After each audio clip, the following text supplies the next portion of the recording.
Выспался, я не так выспался до 8 часов. Лег в 11 и до 8 утра. Да, пару раз проснулся, но это в целом не считается. Это давно так не спал.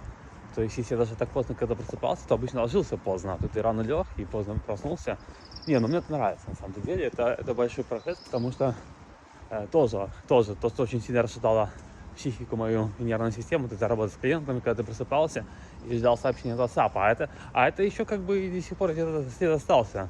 То есть ты просыпаешься, там, открываешь сообщение, нет того, что типа все, Саня, все, нам конец, и все плохо. Я ж, по сути, и получил это сообщение о том, что мой клиент собирается уходить из-за того, что он увидел какой-то рилс именно утром, когда я проснулся, что все, Саня, тебя собираются увольнять. Поэтому это не просто так.